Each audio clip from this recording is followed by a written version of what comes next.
नमस्कार दोस्तों, स्वागत है आपका हमारे YouTube चैनल सिग्नस क्लासेस में। आज हम बात करने वाले इतिहास की। जैसा कि आप जानते हैं कि हमारी पिछली वीडियो में हमने इतिहास की बात करी थी, तो उसमें हमने जो पढ़ा था वो हमने पढ़ा था भारतीय इतिहास जो है उसके सोर्सेस क्या हैं, उसके स्रोत क्या क्या है। उसमें हमने चार तरीके के सोर्सेस की बात करी थी, चार तरीके के स्रोतों की बात करी थी। पहला था उसमें धर्म ग्रंथ। धर्म ग्रंथ तो हम क्या पढ़ते हैं, धर्म ग्रंथ तो हमने पढ़ा था वैदिक, जो वैदिक धर्म ग्रंथ थे, ठीक है, जैसे वेद हो गए हमारे चार, ठीक है। दूसरा था हमारा ऐतिहासिक ग्रंथ। ऐतिहासिक ग्रंथों में जैसे हमारी चाणक्य की लिखी हुई अर्थशास्त्र थी, मैगजीन लिखी हुई इंडिका थी, ठीक है। ऐसे जो धर्म ग्रंथ, ऐसे जो ग्रंथ थे, ठीक है, वो हमने पढ़े थे ऐतिहासिक ग्रंथों में। तीसरा था हमारा जो हमारे यात्री आए हुए थे, विदेशी यात्री, जिसमें ह्वेनसांग, इत्सिंग, ठीक है, अलबरूनी, जो ऐसे लोग आए हुए थे, उन्होंने जो भारत के बारे में लिखा वो हमने तीसरे सोर्सेज में पढ़ा था। और चौथा था पुरातत्व के जो साक्ष्य होते हैं, जो खुदाई से मिलते हैं, ठीक है, उसमें हमने पढ़े थे अभिलेख, जिसमें अशोक का अभिलेख, हम्फी गुफा जो है उसका अभिलेख, ठीक है। तो आज जो हमारा जो टॉपिक है वो हमारा सिंधु घाटी सभ्यता का, ठीक है। उससे पहले हमारे जो पिछली जो क्लास थी उसमें एक टॉपिक हमारा रह गया था, उसको हम आज कंप्लीट कर लेंगे, ठीक है। इसमें जो टॉपिक है वो है प्रागैतिहासिक काल। प्रागैतिहासिक काल मतलब प्री प्री हिस्टोरिक एरा, ठीक है। मतलब जब हिस्ट्री लिखी गई या लिखे जाने से पहले, एक हिस्ट्री जिसको हम मान के चलते हैं, वो होता है हिस्ट्री के लिखे जाने से पहले जो चीजें हुई, ठीक है, उनका हम अंदाजा लगाते हैं, उसको हम बोलते हैं प्रागैतिहासिक काल में, ठीक है। जिस काल में मनुष्य ने घटना को कोई लिखित विवरण उद्धृत नहीं किया, उसे प्रागैतिहासिक काल कहते हैं, ठीक है। जैसा मैंने आपको बताया कि जो मनुष्य था प्रागैतिहासिक काल का, ठीक है, उसने लिखित विवरण किसी भी चीज का नहीं दिया था, ठीक है। और उसी काल को हम क्या कहते हैं, प्रागैतिहासिक काल कहते हैं, ठीक। मानव विकास के उस काल को इतिहास कहा जाता है। इसका विवरण लिखित रूप में उपलब्ध है, ठीक है। अब मानव विकास में अब दो तरीके हो गए, प्री हिस्टोरिक एरा हो गया, एक हिस्टोरिक एरा हो गया। प्री हिस्टोरिक एरा क्या होता है, जहां पर हमको रिटन डॉक्यूमेंट्स नहीं मिलते हैं, और हिस्टोरिक एरा वो हो गया जहां पर हमें रिटन डॉक्यूमेंट्स मिलते हैं, ठीक है। आद्य ऐतिहासिक काल उस काल को कहा उस काल को कहते हैं जिस काल में लेखन कला के प्रचलन के बाद उपलब्ध लेख पढ़े नहीं जा सके। जैसे इसमें जो ये पॉइंट है, इसमें एक आ गया है कि एक हो गया प्री हिस्टोरिक एरा, एक हो गया हिस्टोरिक एरा, एक होता है आद्य ऐतिहासिक काल, ठीक है, मतलब सेमी हिस्टोरिक का, सेमी हिस्टोरिक टाइम, ठीक। उसमें क्या होता है कि लेखन कला तो होती है वहां पर, ठीक है, लेकिन उस लेखन कला को हम समझ नहीं पाते हैं आज की टेक्नोलॉजी के हिसाब से। आज हमारे जो प्रोग्रेस हो रही है उसके हिसाब से हम उस लेखन कला को समझ नहीं पाते। जैसे हमारा मेसोपोटामिया के साथ की जो हमारी सिंधु घाटी सभ्यता है, ठीक है, सिंधु घाटी सभ्यता में जो लेखन कला में मिली हुई है, ठीक है, हमारे पास एक पट्टिका है जो मिली हुई है, हमें हमारे खुदाई के दौरान मिली है, लेकिन हम उसको पढ़ नहीं पाते हैं। उस जो उस काल में, जिस काल में लेखन कला तो प्रचलित थी, लेकिन हम उसको पढ़ नहीं पाते हैं, तो उस काल को क्या कहते हैं हम, आद्य ऐतिहासिक काल कहते हैं, ठीक है। ज्ञानी मानव यानी कि होमोसेपियस का प्रवेश इस धरती पर आज से लगभग 30 या 40 हजार वर्ष पूर्व हुआ, ठीक है। ऐसा मानते हैं हम कि जो हमारे होमोसेपियस है, मतलब जो हम है, जो ज्ञानी मानव है, उसका जो इस धरती पर जो प्रवेश है, ठीक है, हमारे इतिहास में जो प्रवेश है वो 30 या 40 हजार वर्ष पूर्व हुआ है, ठीक है। पूर्व पाषाण युग के मानव की जीविका का मुख्य आधार था शिकार, ठीक है। जो पूर्व पाषाण जो युग था, हमारा जो प्री लियोथिक युग था, ठीक है, उसमें जो जीविका का जो आधार था, मतलब जीने के लिए जो हमारे पास रिसोर्सेस थे, या फिर जो हम काम करते थे, वो था शिकार, ठीक। आग का आविष्कार पुरा पाषाण काल में एवं पहिए का नव पाषाण काल में हुआ, ठीक है। जो आग का आविष्कार हुआ वो पुरा पाषाण काल में हुआ, मतलब पाषाण काल से पहले जो शुरुआती पाषाण काल था उसमें हुआ, ठीक है। और पहिए का जो आविष्कार हुआ वो नए पाषाण काल में हुआ, ठीक। मनुष्य में स्थायी निवास की प्रवृत्ति नव पाषाण काल में हुई, तथा उसने सबसे पहले कुत्ते को पालतू बनाया। जो मनुष्य में स्थायी निवास, उससे पहले मनुष्य क्या करता था, मनुष्य इधर उधर घूमता रहता था, बंजारा टाइप का था, ठीक है, रहना नहीं आता था, झुंड में रहना नहीं आता था, ठीक है, अलग अलग घूमते थे, शिकार करते थे, ठीक है। लेकिन ये स्थायी निवास कब आ गया, नवपाषाण काल में, ठीक है। उसके भी अलग अलग रीजंस हैं। नव जब लोगों ने खेती करना शुरू कर दिया, अब आग का आविष्कार हो गया था, पहिए का आविष्कार हम कर चुके थे नवपाषाण काल में, ठीक है। आग का आविष्कार हम पुरापाषाण काल में कर चुके थे, ठीक है। तो चीज़ों को पकाना आ गया, चीज़ों को उगाना आ गया, मतलब कृषि का साक्ष्य भी मिलता है यहाँ पर, ठीक है। जब कृषि करने लगे, जब कृषि कर रहे हैं, तो मतलब एक जगह रह के कृषि हो सकती है। अब ऐसा तो है नहीं कि आप यहाँ पर आज दिल्ली में बैठ के आज कृषि कर रहे हैं, मतलब कोई पूरा पाषाण काल में कोई व्यक्ति दिल्ली में रह रहा है, ठीक है, नव पाषाण काल में, ठीक है। अब दिल्ली का ऐसा तो इलाका नहीं कि आज की तरह शहर था, ठीक है। अब दिल्ली वाले इलाके में रह रहा है, जंगल है आसपास, उन्होंने एक छोटा सा एरिया बना के, एक खेत टाइप का बना के उसमें खेती करना शुरू कर दिया। अब ऐसा तो नहीं दिल्ली छोड़ के वो आगरा आ जाएंगे, ठीक है, या आगरा की जगह मेरठ चले जाएंगे, ऐसा तो है नहीं है, क्योंकि अगर वो यहाँ आ जाएंगे तो उनकी खेती बर्बाद हो जाएगी। तो उसको संभालने के लिए, उसकी सुरक्षा करने के लिए उन्होंने एक जगह पर रहना शुरू कर दिया। ठीक है, तो यही बात इस पॉइंट में कही गई कि मनुष्य ने स्थायी निवास की प्रवृत्ति वो नवपाषाण काल में शुरू हुई। मतलब इस बात से हम ये भी जान सकते हैं कि जो कृषि की जो शुरुआत हुई वो नवपाषाण काल में ही शुरू हुई। ठीक है, मनुष्य ने सर्वप्रथम तामा धातु का प्रयोग किया। ठीक है, तथा उसके द्वारा बनाए जाने वाले प्रथम औजार कुल्हाड़ी। ठीक है, हाँ ठीक, मनुष्य ने सबसे पहले किस चीज का इस्तेमाल किया, किस धातु का इस्तेमाल किया, तांबे का इस्तेमाल किया। उससे पहले पत्थरों के औजार बनाता था। ठीक है, पत्थरों से अलग अलग तरीके के औजार बनाते थे। उन्हीं औजार को जो टाइम था उसी को हम पाषाण काल की श्रेणी में रखते हैं। ठीक है, लेकिन जब तांबे का इस्तेमाल हुआ तो तांबे में सबसे पहले किसने क्या क्या इस्तेमाल किया गया, क्या बनाया गया, कुल्हाड़ी बनाई गई। ठीक है, और कुल्हाड़ी हमें कहाँ से मिली है, ठीक है, ये जगह का नाम है, प्राप्ति स्थल क्या है, अतिरम पक्कम। ठीक है, कृषि का आविष्कार नवपाषाण काल में हुआ। जैसा कि मैंने आपको पहले पॉइंट में बताया था कि जब स्थायी निवास मिलने लगा तो उसका एक रीजन यही था कि जो कृषि का विकास था वो हो गया था। तो नवपाषाण काल में कृषि का विकास हुआ। प्रागैतिहासिक अन्न उत्पादक स्थल मेहरगढ़ पश्चिमी बलूचिस्तान में अवस्थित है। ठीक है, जो सबसे प्रागैतिहासिक जो उस स्थल है कृषि का, ठीक है, वो मेहरगढ़ है। वो कहाँ पर स्थित है, पश्चिमी बलूचिस्तान जो पाकिस्तान में है। ठीक है, कृषि के लिए अपनाई गई सबसे प्राचीन फसल गेहूं एवं जौ थी। ठीक है, तो कृषि के लिए सबसे पहले जो फसलें पैदा करी गई वो करी गई थी गेहूं और जौ। ठीक है, पल्लावरम नामक स्थान पर प्रथम भारतीय पुरापाषाण कलाकृति की खोज हुई थी। पल्लावरम एक जगह है, ठीक है, जिसमें प्रथम भारतीय पुरापाषाण मतलब जो पहले की जो पाषाण को जब हम 3 भागों में जब बांटते हैं तो पुरापाषाण जो समय था उसमें पहली कलाकृति की खोज हुई है। ठीक है, भारत का सबसे प्राचीन नगर मोहनजोदड़ो था। ठीक है, सिंधी भाषा में जिसका अर्थ है मृतकों का टीला। ठीक है, भारत में अगर सबसे प्राचीन नगर की बात करिए तो कौन सा था, वो था मोहनजोदड़ो। ठीक है, और सिंधी में अगर उसका उच्चारण उसका अर्थ किया जाए तो क्या मतलब होता है मोहनजोदड़ो का, मृतकों का टीला। अब आ जाते हैं हमारे आज के टॉपिक पर, जो आज का हमारा टॉपिक है सिंधु घाटी सभ्यता। ठीक है, तो सिंधु सभ्यता के बारे में आज हम बात करेंगे। ठीक है, दुनिया की सबसे पुरानी सभ्यताओं में से एक, सबसे पुरानी सभ्यता मिस्री सभ्यता है। ठीक है, उसके बाद मेसोपोटामिया, सिंधु घाटी सभ्यता, ये समकालीन सभ्यताएं हैं। ठीक है, तो आज हम जो बात करने वाले हैं सिंधु घाटी सभ्यता की बात करने वाले हैं। ठीक है, रेडियो कार्बन C14, ठीक है, ये सी जो डैश लगा हुआ वो C14 है। ठीक है, रेडियो कार्बन C14 जैसी नवीन विश्लेषण पद्धति के द्वारा सिंधु सभ्यता की सर्वमान्य तिथि 2350 ईस्वी से लेकर 1750 ईस्वी के पूर्व मानी गई है। ठीक है, ईसा पूर्व से लेकर 1750 ईसा पूर्व मानी गई है। मतलब आज से 2022 में हम जी रहे हैं, 2023 में हम जी रहे हैं। ठीक है, तो 2023 साल से पहले, उससे भी 2300 साल पहले, मतलब लगभग 5,500 6,000 साल के आसपास का जो तिथि मानी गई है वो सिंधु घाटी सभ्यता की मानी गई है। ठीक है, तो 2350 ईसा पूर्व से लेकर 1750 ईसा पूर्व तक मानी गई है सिंधु सभ्यता की सर्वमान्य तिथि। ठीक है, और पता कैसे चला, ये रेडियो कार्बन से चला है। होता क्या है कि हमारा जो शरीर होता है या फिर किसी भी इंसान या किसी भी जानवर का शरीर होता है उसमें हड्डियां होती हैं। ठीक है, तो हड्डियां जो होती हैं वो एक तरीके का एक रेडियो एक्टिव पदार्थ होता है। ठीक है, रेडियो कार्बन होता है। ठीक है, जो टाइम के साथ एक सर्टेन नंबर ऑफ जो मॉलिक्यूल्स होते हैं कार्बन के वो छोड़ता है। ठीक है, तो मान लीजिए कोई चीज़ 2350 में जाके 2350 ईसा पूर्व में खत्म हुई।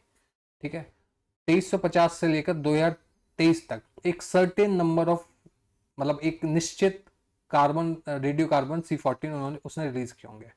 ठीक है, हम एक अंदाजा लगाते हैं, जैसे आज हम बात करें तो आज मनुष्य में अगर मान लीजिए 1000 कार्बन, रेडियो कार्बन पाए जाते हैं। ठीक है, तो हर साल मान लीजिए, हर साल वो एक कार्बन, रेडियो कार्बन रिलीज करता है। ठीक, तो अगर मान लीजिए किसी रेडियो कार्बन में 50 रेडियो कार्बन, किसी की बॉडी में, जो बॉडी आज हमें मिली है उसमें 50 रेडियो कार्बन मानते हैं। ठीक है, 50 रेडियो कार्बन बचे हुए हैं। ठीक, कितने, 1000। जब 1000 थे और 50 रेडियो कार्बन बचे हुए हैं तो इस समय क्या मालूम पड़ता है कि ये व्यक्ति है जिसकी जिसकी बॉडी आज हमें मिली हुई है, जिसकी हड्डियां में अस्थियां हमें आज मिली हुई हैं, उसकी मृत्यु आज से 950 वर्ष पूर्व हो गई थी। ये एक एग्जांपल दिया कि रेडियो कार्बन कैसे काम करता है। ठीक है, उसका नंबर अलग होते हैं, मिलियंस में और लाखों में नंबर्स होते हैं उसमें। ठीक है, रेडियो कार्बन के ह्यूमन बॉडी में। तो उस हिसाब से हम पता करते हैं कि इस जो आज हमारे जो अस्थियां और हड्डियां मिली हैं उस वो कितने समय पूर्व ये व्यक्ति, ये मनुष्य, ये जीव इस धरती पे विचरण कर रहा था। ठीक है, अगला जो पॉइंट होता है सिंधु सभ्यता की खोज राय बहादुर दयाराम साहनी, ठीक है, आर डी साहनी ने की। ठीक है, सिंधु सभ्यता के प्रागैतिहासिक अथवा कांस्य युग में रखा जा सकता है। इस सभ्यता के मुख्य निवासी द्रविड़ एवं भूमध्य सागरीय थे। ठीक है, सिंधु सभ्यता को किस में रखा जा सकता है? प्री हिस्टोरिक एरा में रखा जा सकता है और ब्रॉन्ज एज में रखा जा सकता है। ठीक है, और सभ्यता के जो मुख्य निवासी थे वो कौन थे? द्रविड़ थे और एवं मुख्य भूमध्य सागरीय थे। भूमध्य सागरीय जो भूमध्य सागर है उसके आसपास के रहने वाले लोग, ठीक है, साथ में द्रविड़ लोग। द्रविड़ जो आज में हमारे यहाँ साउथ में जो पाए जाते हैं, ठीक है, साउथ में जो लोग रहते हैं वो ही इस सभ्यता के रहने वाले माने जाते हैं। सिंधु सभ्यता के सर्वाधिक पश्चिम पुरास्थल सुतका गेंडोर, बलूचिस्तान, पूर्वी पुरास्थल आलमगीरपुर, जिला मेरठ उत्तर प्रदेश, उत्तरी पुरास्थल मांदा, जिला अखनूर जम्मू कश्मीर, तथा दक्षिणी पुरास्थल दाइमाबाद, जिला अहमदनगर महाराष्ट्र में है। ठीक है, अगर हम पूरे एरिया की हम बात करें, ठीक है, मतलब उत्तर पूर्व, उत्तर दक्षिण और पूर्व पश्चिम की बात करें तो ये चार जगह हैं, चार पुरास्थल हैं जहां तक सिंधु सभ्यता की, सिंधु घाटी सभ्यता की जो सीमा थी वहां तक फैली हुई थी। ये सारा उत्तर का जो पॉइंट है, उत्तर का पॉइंट जो आता है वो है पुरास्थल मांदा जो जम्मू कश्मीर में स्थित है। पूर्व पश्चिमी पुरास्थल की बात करें तो सुतका गेंडोर बलूचिस्तान, मतलब जो आज का पाकिस्तान है उसमें है। और पूर्वी की बात करें तो मेरठ जो हमारे पास ही में है, उत्तर प्रदेश मेरठ जिला मेरठ में है। और दक्षिण जो पुरास्थल है वो है दाइमाबाद, जिला अहमदनगर में, महाराष्ट्र में। सिंधु सभ्यता या सैंधव सभ्यता नगरी सभ्यता थी। ठीक है, सबसे बड़ी खासियत इस सभ्यता की यही थी कि ये पहली और आखिरी सभ्यता थी, मतलब जो आज के टाइम से पहले की जो सभ्यताएं थी उसमें अगर हम बात करें तो सबसे पुरानी अगर नगरी सभ्यताओं की बात करिए तो सिंधु घाटी सभ्यता को ही सबसे पुरानी नगरी सभ्यता कहा जाता है। ठीक है, सिंधु सभ्यता को सैंधव सभ्यता भी कहते हैं। सिंधु घाटी सभ्यता इसलिए कहते हैं कि वो सिंधु नदी के आसपास थी, और सैंधव इसलिए कहते हैं कि 7 नदियों के आसपास थी। ठीक है, 7 नदियां थी सिंधु घाटी की, जो ट्रिब्यूटरीज हैं 7 नदियां, उनके ही आसपास उसी एरिया में वो सभ्यता थी। आज का पाकिस्तान और इंडिया के बीच में जो नदियां बहती हैं, 7 नदियां, जिसमें झेलम, रावी, ठीक है, व्यास, जो नदियां आती हैं उसी एरिया में ये सब सभ्यता थी जिसका विकास हुआ था। सैंधव सभ्यता से प्राप्त परिपक्व अवस्था वाले स्थलों में केवल 6 कोई बड़े नगर की संज्ञा दी गई है। ठीक है, सैंधव सभ्यता मतलब समृद्धि घाटी सभ्यता में जो प्राप्त है परिपक्व अवस्था, मतलब जो फुली डेवलप अवस्था में जो 6 स्थल मिले हैं उनको ही बड़े नगरों की संज्ञा दी जा सकती है। ठीक है, इसमें सबसे पहला नाम आता है मोहनजोदड़ो का। ठीक है, हड़प्पा, गढ़वाली वाला, धौलावीरा, राखीगढ़ी एवं कालीबंगन। ठीक, ये छह ही ऐसी स्थल मिले हैं जिसको हम बड़े शहरों की उपमा दे सकते हैं। स्वतंत्रता प्राप्ति पश्चात हड़प्पा संस्कृति के सर्वाधिक स्थल गुजरात में खोजे गए हैं। ठीक है, इसको इसी जो हमारी सिंधु घाटी सभ्यता है इसी को ही हम हड़प्पा संस्कृति भी कहते हैं, हड़प्पा सभ्यता भी कहते हैं। ठीक है, और स्वतंत्र प्राप्ति के बाद जो ये सभ्यता है, ठीक है, इसके जो सर्वाधिक स्थल हैं वो गुजरात में पाए गए हैं। ठीक है, लोथल एवं सुतकोतड़ा, ठीक, सिंधु सभ्यता का बंदरगाह था। जो लोथल और सुतकोतड़ा नाम के जो पुरा स्थल हैं, जो जगह हैं, वो बंदरगाह माने गए हैं, डॉकयार्ड माने गए। ठीक, क्योंकि वहां पर समुद्र के किनारे एक डॉकयार्ड टाइप का मिला है। ठीक है, जुते हुए खेत और नक्काशीदार ईंटों के प्रयोग का साक्ष्य कालीबंगन से प्राप्त हुआ है। तो इससे क्या मालूम पड़ता है कि जुते हुए खेत मतलब खेती भी करते थे, और नक्काशीदार ईंटें मतलब आर्ट्स में भी उनका योगदान था, आर्ट्स में भी उनका ध्यान था। ठीक है, तो एक समृद्धशाली सभ्यता कही जा सकती है। अब इसको हमने कैसे इससे डिडक्ट किया, हमने इसको इस चीज से कैसे माना कि नक्काशीदार ईंटों के मिलने से हमें क्या मिलता है, जो ये सभ्यता है वो समृद्धशाली हो गई। कैसे हो गई? अब कोई भी चीज, कोई भी आर्ट का काम होता है। अब मान लीजिए अब किसी को घर बनाना है, ठीक है, तो घर बनाया गया तो एक सिंपल सी ईंटों से भी बन सकता है। ठीक है, और किसी को बढ़िया सा डिजाइनर घर, जो अच्छे अच्छे घर होते हैं, जैसे हमारे अंबानी साहब ने एंटीला बना रखा है ना, तो क्या है, वो पैसे वाले हैं तभी तो बना पाए हो, है ना। तो क्या मान सकते हैं हम इस बात से कि लोग समृद्धशाली हैं, पैसे वाले थे, ठीक है, तभी वो। अब मार्केट में 2 तरीके की ईंटें मिल रही होंगी, एक नक्काशीदार ईंटें मिल रही होंगी, एक बिना नक्काशीदार ईंटें मिल रही होंगी, है ना। तो नक्काशीदार ईंटों को कौन खरीद रहा होगा? अब ऐसा तो है नहीं, अब जिसकी चीज की सप्लाई होती है, जिस चीज की डिमांड होती है उसी चीज की सप्लाई होती है। तो लोगों, जो समृद्धशाली लोग रहे होंगे, उन्होंने नक्काशीदार ईंटें खरीदी होंगी और उनसे मकान बनाए होंगे। है ना। तो इस बात से हम क्या पता कर सकते हैं कि जो सिंधु घाटी सभ्यता थी वो एक समृद्धशाली सभ्यता थी। ठीक है। मोहनजोदड़ो से प्राप्त अन्नागार संभवतः सैंधा सभ्यता की सबसे बड़ी इमारत है। मोहनजोदड़ो में एक अन्नागार प्राप्त हुआ है। ठीक है। अन्नागार का मतलब एक स्टोरेज है। ठीक है, जिसमें अन्न रखने की व्यवस्था होती होगी, ऐसा मानना है। ठीक है, जो इस सभ्यता का सबसे बड़ी इमारत के रूप में माना गया है। ठीक है। मोहनजोदड़ो से प्राप्त बृहत स्नानगार एक प्रमुख स्मारक है। ठीक है, मोहनजोदड़ो में एक स्नानगार मतलब एक स्विमिंग पूल टाइप का मिला है। ठीक है, जो एक प्रमुख स्मारक के रूप में माना गया है। ठीक है, जिसके मध्य स्थित स्नान कुंड 1188 मीटर लंबा, 11.88 मीटर लंबा है, 7.1 मीटर चौड़ा है और 2.43 मीटर गहरा है। ठीक है। अग्निकुंड लोथल एवं कालीबंगन से प्राप्त हुए हैं। जो अग्निकुंड है लोथल और कालीबंगन से प्राप्त, इस बात से हम क्या पता कर सकते हैं कि जो सैंधव सैंधव सभ्यता वाले मतलब हड़प्पा सभ्यता या सिंधु घाटी सभ्यता वाले जो लोग थे वो धार्मिक काम भी करते थे, मतलब धर्म भी था उनका। हमें पता नहीं उनका क्या धर्म था। ठीक है, लेकिन हम ये मान के चलते हैं कि अग्निकुंड अगर मिला हुआ है तो मतलब जो धार्मिक कार्य थे वो भी करते ही होंगे, है ना। अब वो किस चीज के लिए इस्तेमाल होता था हम उसको पता नहीं कर सकते हैं, लेकिन एक अंदाजा लगाया सकता है जिस तरीके से अग्निकुंड का आज हम इस्तेमाल करते हैं अपने धार्मिक में हवन करने में, ठीक है, बाकी चीजों में जो हम इस्तेमाल करते हैं उसी तरीके से इस्तेमाल किया करते होंगे। अब बात करते हैं सिंधु काल में विदेशी व्यापार। ठीक है, सिंधु का काल, अब सिंधु घाटी जो सभ्यता थी वो उसके साथ में 3-4 तरीके की जो सभ्यताएं थी वो विकसित हो रही थी। ठीक है, जिसमें सबसे प्रमुख जो है वो है मेसोपोटामिया की सभ्यता। ठीक है, तो अब कोई सभ्यता है, अब सभ्यता ऐसा तो होता नहीं कोई देश जैसे हमारा देश ही है, एक सभ्यता ही है, एक इंडियन कल्चर है हमारी। ठीक है, तो हमारा केवल सारी चीज़ें हम नहीं उगा सकते हैं या सारी चीज़ें हम नहीं कर सकते हैं, तो हमें अपने आप को सर्वाइव करने के लिए अलग अलग तरीके के बिजनेसेस करने होते हैं, ट्रेड्स करने होते हैं। जैसे अमेरिका की बहुत सारी चीज़ें इंडिया में बिक रही हैं, इंडिया की बहुत सारी चीज़ें अमेरिका में बिक रही हैं।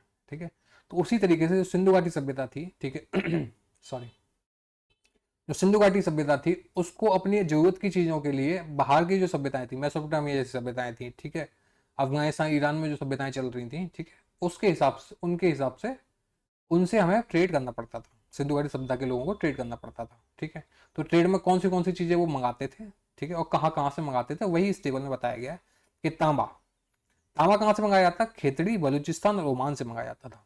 ठीक है, चांदी कहाँ से मंगाई जाती थी, अफगानिस्तान ईरान से मंगाई जाती थी। सोना कहाँ से मंगाया जाता था, कर्नाटका, अफगानिस्तान, ईरान से मंगाया जाता था। ठीक है, अब बात हो रही है अब इन ये सारी धातुएं हैं। ठीक है, तो धातु के साथ हम ये भी मान सकते हैं कि इन सभ्यताओं में जो कर्नाटक की या अफगानिस्तान में जो सभ्यताएं चल रही थी, ठीक है, उनमें माइनिंग का ही कॉन्सेप्ट रहा होगा। ठीक है, मतलब माइनिंग होती है। ठीक है, तो अब सोना ऐसा तो है नहीं कि रोड पे चलता हुआ पड़ा हुआ मिल जाएगा या कि फिर खेत में उगा लोगे आप, है ना।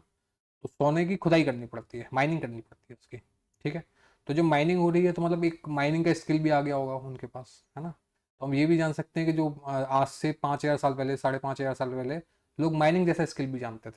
हाँ, क्वांटिटी कम होगी, क्वालिटी खराब होगी, है ना, लेकिन माइनिंग का स्किल भी उनके पास था। ठीक है, टिन कहाँ से मंगाते थे हम, अफगानिस्तान ईरान से मंगाते थे। गोमेद एक तरीके की धातु होती है, एक आयातित वस्तु है जो सौराष्ट्र, जो गुजरात में सौराष्ट्र नाम की जगह है वहां से आता था। लाजवर्द मेसोपोटामिया से आता था। ठीक है, और शीशा वो ईरान से आता था। मोहनजोदड़ो से प्राप्त एक शील पर 3 मुख वाले देवता पशुपतिनाथ की मूर्ति माना गया है, जिसको उनके चारों ओर हाथी, गैंडा, चीता एवं भैंसा विराजमान है। ठीक है, तो मोहनजोदड़ो से एक सील प्राप्त हुई है। सील, सील का मतलब एक जो स्टेम टाइप की होती है वो प्राप्त हुई है। ठीक, उसमें पशुपतिनाथ की एक मूर्ति है जिसमें 3 मुख वाले देवता हैं। ठीक है, उनको 3 मुख वाले जो देवता हैं उनको पशुपतिनाथ के नाम से जाना गया है। ठीक है, उनके चारों ओर क्या क्या है, हाथी है, गेंडा है, चीता है एवं भैंसा है। ठीक है, तो कई बार सवाल पूछ लिया जाता है कि जो पशुपतिनाथ की मूर्ति है उसमें इनमें से कौन सा जानवर वहां पर नहीं है। ठीक है, तो उसमें ऑप्शन दिए जाएंगे हाथी, गेंडा, चीता और ऊंट। ठीक है, तो उसमें सही जवाब क्या होगा, ऊंट। ठीक है, क्योंकि नहीं है। तो हाथी, गेंडा, चीता और भैंसा ये याद कर लीजिएगा, जो जरूरी रहते हैं, एग्जाम में क्वेश्चन आ जाता है और कई बार आया भी है।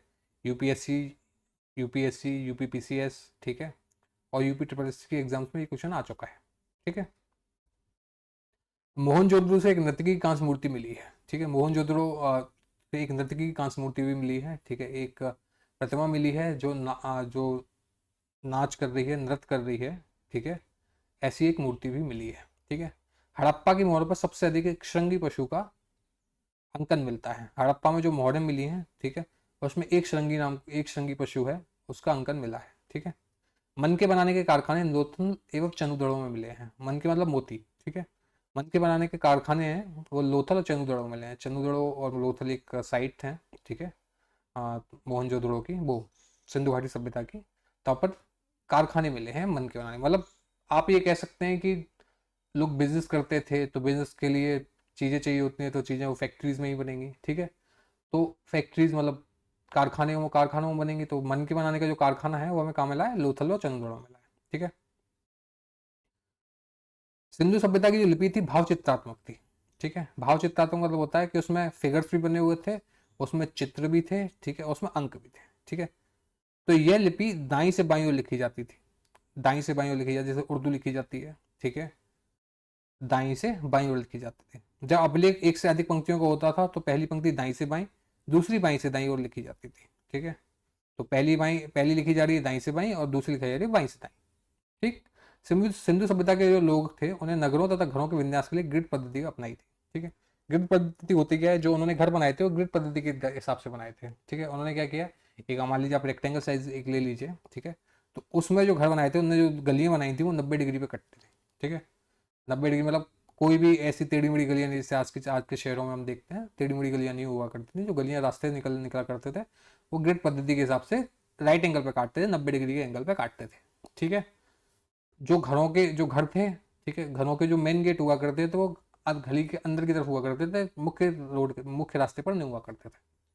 ठीक है, तो ये पद्धति वो ग्रिड पद्धति की अपनाई गई थी नगरों के नगरों में घरों के विन्यास के लिए। ठीक है, घरों के दरवाजे और खिड़कियां सड़क की ओर ना खुलकर पिछवाड़े की ओर खुलते थे। जैसे कि मैंने अभी आपको बताया कि जो घर के दरवाजे और खिड़कियां थे वो रोडों की तरफ नहीं खुलते थे, सड़कों की तरफ नहीं खुलते थे, पिछवाड़े की तरफ खुलते थे, मतलब पीछे की तरफ खुलते थे। केवल लोथल नगर के घरों के दरवाजे मुख्य सड़क की ओर खुलते थे। केवल एक एक्सेप्शन है, लोथल नगर जो था, जो डॉकयार्ड था सप्त सैंधव प्रदेश या फिर आपका सिंधु घाटी सभ्यता का, ठीक है, लोथल था, उसमें दरवाजे थे वो मुख्य रोड के ऊपर मुख्य सड़क पर खुलते थे। सिंधु सभ्यता की जो मुख्य फसल थी गेहूं और जौ थी। ठीक है, जो कि हमने अभी जब पिछला टॉपिक पढ़ा था तो उसमें हमने बताया था कि गेहूं और जौ ही मुख्य फसलें हुआ करती थी। सेंधववासी मिठास के लिए शहद का प्रयोग किया करते थे। चीनी का आविष्कार नहीं हुआ था, या हुआ होगा तो इस्तेमाल नहीं करते थे। ठीक है, तो मिठास के लिए इस्तेमाल किस चीज़ का होता था? शहद का होता था। तो इससे मालूम पड़ा था शिकार तो हम शुरुआत से ही करते आ रहे हैं, है ना। तो हम ये भी जानते हैं कि उन्होंने ये एक टेक्नोलॉजी भी विकसित कर ली थी कि मधुमक्खी जो एक फ्लाई है, ठीक है, उसके शहद को भी हम इस्तेमाल कर सकते हैं। ठीक, रंगपुर एवं लोथल में चावल के दाने मिले हैं। ठीक है, जिनसे धान की खेती होने का प्रमाण मिलता है। चावल के प्रथम साक्ष्य लोथल से ही प्राप्त हुए हैं। ठीक है, अब तीन तरीके की हमारे पास फसलें हो गई, गेहूं हो गया, जौ हो गया और धान भी हो गया। ठीक है, तो चावल के साक्ष्य कहाँ से मिले हैं? रंगपुर और लोथल से मिले हैं। सुत कोतरा, कालीबंगन एवं लोथल के सैंधवकालीन घोड़े के अस्थि पंजर मिले हैं। ठीक है, मतलब ज्यादा नहीं मिले हैं लेकिन घोड़े भी उस टाइम पे हुआ करते थे, ये इस बात का भी हमें साक्ष्य मिलता है। ठीक है, कहाँ कहाँ से मिले हैं? सरकोतरा से मिले हैं, कालीबंगन से मिले हैं और लोथल से मिले हैं। ठीक है, तौल की इकाई जो संबंधित थी वो 16 के अनुपात में थी। ठीक है, 16 आने, 16 आने, 32 आने। ठीक है, जो तौल की जो इकाई थी, ठीक है, वो 16 में थी। ठीक है, सैन्य सभ्यता के लोग यातायात के लिए 2 पहिए एवं 4 पहिए वाली बैलगाड़ी या भैंस गाड़ी का उपयोग करते थे। ठीक है, तो इन्होंने जो गाय और मतलब बैल और भैंसे थे उनको भी इस्तेमाल करना शुरू कर दिया था। ठीक है, और पहिए का विकास हो ही गया था। तो जो इस्तेमाल करते थे 2 पहियों की या 4 पहियों की बैलगाड़ी या भैंस गाड़ी का इस्तेमाल करते थे ट्रांसपोर्टेशन के लिए। मेसोपोटामिया के अभिलेखों में वर्णित मेलुआ शब्द का अभिप्राय सिंधु सभ्यता से ही है। ठीक है, तो मेसोपोटामिया की जो सभ्यता थी, ठीक है, उसमें एक शब्द है मेलुहा, जिसका अभिप्राय किससे है? सिंधु सभ्यता से है। ठीक है, तो इससे मालूम पड़ता है कि मेसोपोटामिया और सिंधु सभ्यता समकालीन सभ्यताएं थी। संभवतः हड़प्पा संस्कृति का शासन वणिक वर्ग के हाथों में था। ठीक है, ऐसा माना जाता है, ऐसे इस बात के कयास लगाए जाते हैं कि जो हड़प्पा संस्कृति है उसका जो शासन था, ठीक है, उसकी जो एडमिनिस्ट्रेशन था वो वणिक वर्ग मतलब जो बिजनेसमैन लोग थे, ठीक है, उनके हाथों में था। पिग्गट ने हड़प्पा एवं मोहनजोदड़ो को एक विस्तृत साम्राज्य की जुड़वा राजधानी कहा है। ठीक है, अब जैसे हमारे देश की दो राजधानियां हैं ना, मान के चलते दो राजधानी, हमारी जो एडमिनिस्ट्रेशन की राजधानी वो दिल्ली है और हमारी इकोनॉमिकल राजधानी है वो हमारी मुंबई है। तो ऐसे ही जो पिग्गट करके एक हिस्टोरियन हुए, ठीक है, उन्होंने ये माना कि हड़प्पा और मोहनजोदड़ो एक साम्राज्य हुआ करता था सिंधु घाटी सभ्यता नाम का, जिसकी दो राजधानियां मतलब जुड़वा राजधानियां थी। ठीक है, क्योंकि ये जो दो शहर थे वो सबसे बड़े शहर माने गए। ठीक है,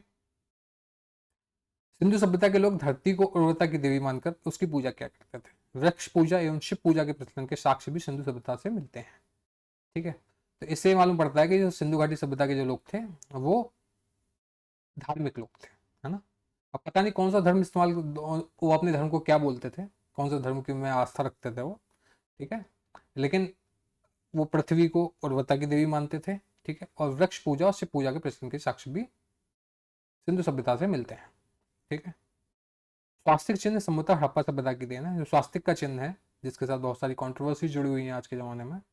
ठीक है, तो स्वास्तिक जो चिन्ह है वो हड़प्पा सभ्यता की देन ही बताया गया है। ठीक है, इस चिन्ह से सूर्य उपासना मतलब सूर्य की उपासना का अनुमान लगाया है। ठीक है, सिंधु घाटी के नगरों में किसी भी मंदिर के अवशेष नहीं मिले हैं, मतलब मंदिर में पूजा नहीं होती थी, मूर्तियों की पूजा वो करते थे, ऐसा मानते हैं हम, मूर्तियों की पूजा करते थे, लेकिन मंदिरों के अवशेष नहीं मिले। सिंधु सभ्यता में मातृ देवी की उपासना सर्वाधिक प्रचलित थी। ठीक है, जो मातृ देवी थी उनकी उपासना सर्वाधिक प्रचलित थी। पशुओं में कुबड़ वाला सांड इस सभ्यता के लोगों के लिए विशेष पूजनीय था। कुबड़ वाला जो सांड होता है वो विशेष पूजनीय माना गया है। स्त्री मूर्तियों मिट्टी की मूर्तियां अधिक मिलने से ऐसा अनुमान लगाया जाता है कि सैदा समाज मात्र सत्तात्मक था। ठीक है, मैट्रिकल सोसाइटी ना होते हुए मैट्रिकल सोसाइटी था। ठीक है, क्यों माना जाता है ऐसा, क्योंकि जो मिट्टी की मूर्तियां वो स्त्री मण मूर्तियां ज्यादा मिली हैं। ठीक है, सैंधववासी सूती एवं ऊनी वस्त्रों का प्रयोग करते थे। ठीक है, तो इस बात से हम ये कह सकते हैं कि गर्मी और सर्दी दोनों तरीके के ही वेदर होते होंगे उस टाइम पर, है ना, क्योंकि ऊनी वस्त्रों का इस्तेमाल भी हो रहा है, सूती वस्त्रों का इस्तेमाल हो रहा है। ठीक है, मनोरंजन के लिए सैंधववासी मछली पकड़ना, शिकार करना, पशु पक्षियों को आपस में लड़ाना, चौपर और पासा खेलना आदि साधनों का प्रयोग करते थे। मनोरंजन के लिए क्या क्या करते थे, मछली पकड़ने का, शिकार करने का, पशु पक्षियों को आपस में लड़ाने का, चौपड़ खेलते थे और पासा खेलना आदि साधनों का प्रयोग करते थे। सिंधु सभ्यता के लोग काले रंग के डिजाइन के लिए डिजाइन किए हुए लाल मिट्टी के बर्तन बनाते थे। ठीक है, क्या बनाते थे, काले रंग की डिजाइन के लाल मिट्टी के बर्तन। सिंधु घाटी के लोग तलवार से परिचित नहीं थे, मतलब तलवार का विकास नहीं हुआ था, तलवार इन्वेंटेड नहीं हुई थी उस टाइम पे। ठीक है, तो क्या करते थे, सिंधु घाटी के लोग तलवार से परिचित नहीं थे। कालीबंगन एक मात्र हड़प्पाकालीन स्थल था जिसका निचला शहर सामान्य लोगों के रहने हेतु भी किले से घिरा हुआ था। ठीक है, ये एक बहुत ही अच्छी क्वालिटी कह सकते हैं कि जो जितने भी शहर थे, ठीक है, जितने भी शहर थे सिंधु घाटी सभ्यता में, ठीक है, उनमें जो शहर थे वो दो भागों में बटे हुए थे। ठीक है, एक ऊपरी शहर था, एक निचला शहर था। जो ऊपरी शहर होते थे ज्यादातर शहरों में, ठीक है, उनकी बाउंड्री होती थी, उनका बॉर्डर टाइप एक दीवार टाइप की बनी होती थी। ठीक है, दोनों में। ठीक है, तो कालीबंगा केवल एक इकलौता ऐसा शहर था, ठीक है, जिसमें निचला जो शहर था उसमें भी वो भी किले से घिरा हुआ था, मतलब उसके आसपास भी दीवार बनी हुई थी। ठीक है, तो पहली बात तो जो बाकी जो शहर थे उनमें अगर बात कर रहे हैं कि एक जो शहर था, एक हिस्सा जो शहर का था वो किले से घिरा हुआ था, इससे हम ये मान के चल सकते हैं कि जो ऊपरी शहर है, मतलब जो किले से घिरा हुआ है, उसको हम मान के चल सकते हैं कि उसमें जो प्रभावशाली लोग रहते थे। ठीक है, कैसे प्रभावशाली, जो एडमिनिस्ट्रेशन में है। ठीक है, जो राजा टाइप के जो लोग हैं, है ना, जो राजा के दरबार में जो लोग रहते हैं, ठीक है, जिसमें उनके मंत्री आ सकते हैं। ठीक है, क्योंकि इतनी बड़ी सभ्यता है तो भी इसी बात है, कुछ ना कुछ एडमिनिस्ट्रेशन तो होगा उनका, है ना। तो उस हिस्से में जो ऊपरी हिस्सा था उसमें कौन रहते थे, एडमिनिस्ट्रेशन वाले लोग रहते थे, मतलब समृद्धशाली लोग रहते थे, पैसे वाले लोग रहते थे, प्रभावशाली लोग रहते थे। ठीक है, लेकिन कालीबंगन इकलौता ऐसा शहर है जिसमें निचले शहर में भी किला हुआ करता। ठीक है, पर्दा प्रथा एवं वेश्यावृत्ति शहर सभ्यता में प्रचलित थी। पर्दा प्रथा और वेश्यावृत्ति दोनों ही शहर सभ्यता में प्रचलित थी। शवों को जलाने एवं गाड़ने की यानी दोनों की प्रथाएं चलती थी। ठीक है, हड़प्पा में शवों को दफनाने जबकि मोहनजोदड़ो में जलाने की प्रथा विद्यमान थी। ठीक है, हड़प्पा में अब एक ही सभ्यता में दो तरीके से शवों को जलाया जा रहा था या शवों को दफनाया जा रहा था एक ही सभ्यता में। ठीक है, लोथल एवं कालीबंगा में युग्म समाधियां मिली हैं। ठीक है, लोथल और कालीबंगा जो दो हैं वहां पर युग्म युग्म समाधियां मिली। युग्म का मतलब होता है कि आपका उसमें कपल में मिली है। ठीक है, दो मतलब दो लोग एक साथ दफनाए गए हैं, ये दो लोग एक साथ दफनाए गए हैं, समाधियां मिली हैं। सैन्य सभ्यता के विनाश सभ्यता सबसे प्रभावी कारण बात।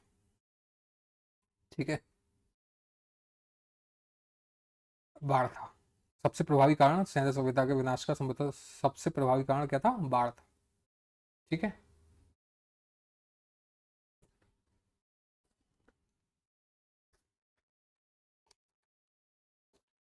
इसमें जो ये पॉइंट है कि कालीबंग लोथल कालीबंगा में युग्म समाधियां मिली हैं, तो इससे हम ये भी कह सकते हैं वहां सती प्रथा भी हो सकती थी। ठीक है, ऐसा हमने मतलब हमारे पास ऐसा कोई साक्ष्य नहीं है अभी कि सती प्रथा को हम पूरी तरह से स्टेब्लिश नहीं कर सकते, लेकिन ऐसा मान के चलते हैं कि वहां पर लोथल और एक कालीगंगा में युग्म समाधियां मिलने की वजह से हम ये मानते हैं कि वहां पर सती प्रथा भी प्रचलित हुआ करती थी। आग में पकी हुई मिट्टी को टेराकोटा कहा जाता है। ठीक है, आग में पकी हुई जो मिट्टी होती है उसको टेराकोटा कहते हैं।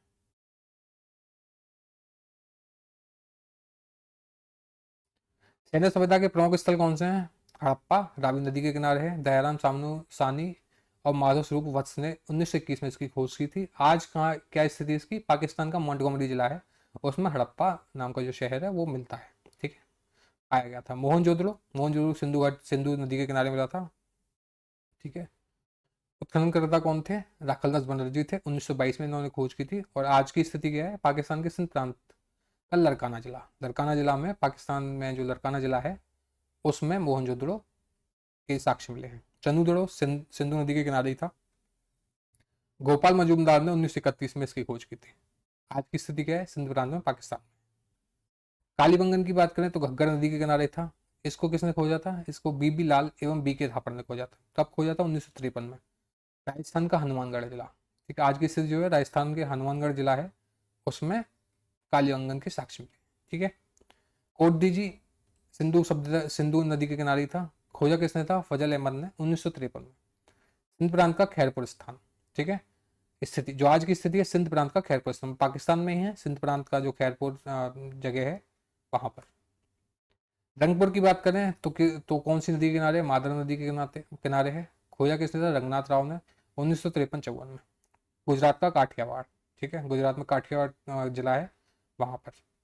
रोपड़ कौन सी नदी के किनारे है? रोपड़ है सतलज नदी के किनारे। ठीक है, और खोजा किसने था? इसको खोजा था यज्ञदत्त शर्मा ने 1953-56 में।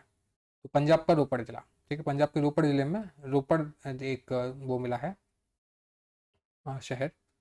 ठीक है, लोथल लोथल भोगवा नदी के किनारे था। ठीक है, और रंगनाथ राव ने इसको खोजा था 1955 एवं 1962, मतलब दो बार इसकी खुदाई हुई थी। 1955 में एक बार खुदाई हुई, दूसरी बार 1962 में खुदाई हुई।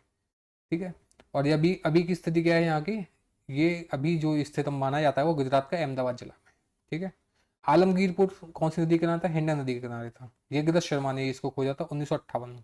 उत्तर प्रदेश का मेरठ जिला। तो यज्ञदत्त शर्मा ने कौन से खोजे थे? एक रोपड़ खोजा था, एक आलमगीरपुर खोजा था। ठीक है, मेरठ जिले में है ये।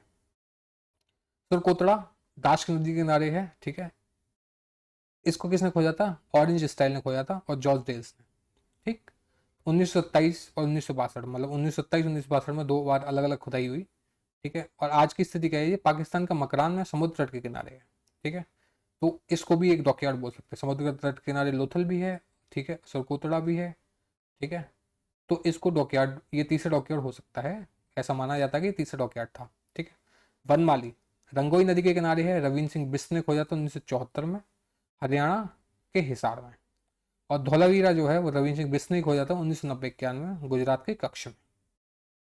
ठीक है, तो आज की हमारी क्लास में हमने पढ़ा कि सिंधु घाटी सभ्यता कैसी थी। ठीक है, कहाँ से कहाँ तक फैली हुई थी, कौन से उसमें शहर मिले हैं, और हमने जाना कि किस किस तरीके की वो चीज़ें इस्तेमाल करते थे और उससे हम क्या क्या पता कर सकते हैं कि किस तरीके से वो रहते थे।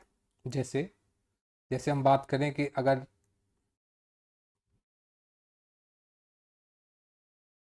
युग्म समाधियों से हम क्या पता कर सकते हैं कि सती प्रथा हो सकती है।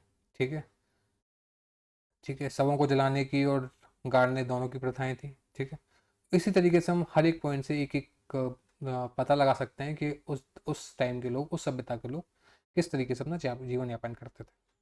तो बताइए, कमेंट्स में बताइए आपको आज की क्लास कैसी लगी। बाकी पढ़ते रहिए, चैनल को लाइक कीजिए, शेयर कीजिए, सब्सक्राइब कीजिए। Thank you.